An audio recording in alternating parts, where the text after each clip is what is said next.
ကျွန်တော်ကြက်သွန်နီလေးလုံးခန့်တင်ထားပါမယ်ဗျာနော်ခါမအောင်ဒီမှာတော့ကြက်သွန်ဖြူကအသေးမရှိတော့ကျွန်တော်အကြီးကိုနှလုံးတင်ထားတာပေါ့နော်အကြီးနှလုံးတင်တယ်ပေါ့ပြီးရင်ကျွန်တော်မြစ်လေးကိုရေတန့်စင်အောင်3-4တက်လောက်တော့ဆေးပေါ့နော်ဆေးတော့ရိုက်မပြတော့ဘူးနော်ကျွန်တော်ငါးကိုလည်းရေတန့်စင်အောင်ဆေးမယ်ပေါ့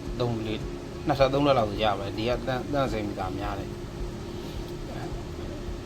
ခြေလေးကကြည့်လိုက်ဒီကထောင်းပြူကလွယ်အောင်လို့ကြက်သွန်နီလေးကျွန်တော်ပပလေးလိထားပါတော့ထောင်းတဲ့အခါမှာလည်းအဆင်ပြေတယ်ပေါ့ဗျာအဲ့တော့ကျွန်တော်ငရုတ်စုံလေးထည့်မယ်ပေါ့နော်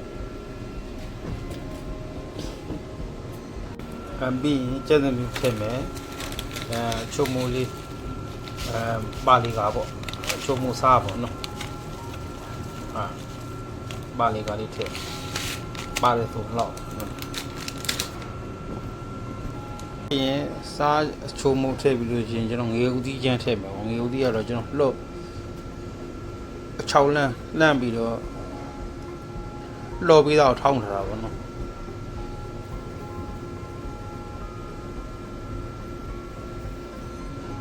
ကျွန်တော်အဆက်စားတော့ငရေဦးသီးနည်းနည်းများလိုက်ကိုဘိုက်မနာအောင်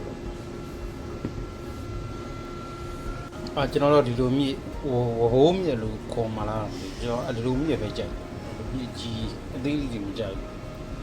အဲ့ဒါလေးကိုကျွန်တော်ပပလေးလီးမှာပေါ့နော်အဲ့လိုပပလေးလီးမယ်အဲ့ဆန်နွဲလေးနဲ့စားလေးနဲ့တိတ်ထားပါနော်ဒါမြစ်ဖက်နော်ဟွာဖြစ်နေမှာဆန်နွဲလေးနဲ့စားလေးနဲ့တိတ်ထားမှာပေါ့နော်နှက်ထားခဏ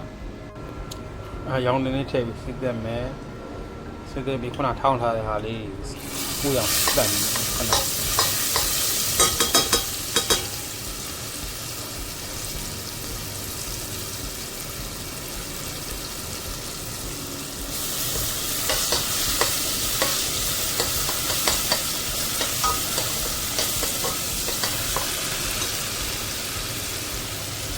ရမ်းရတယ်ဆော့လိုက်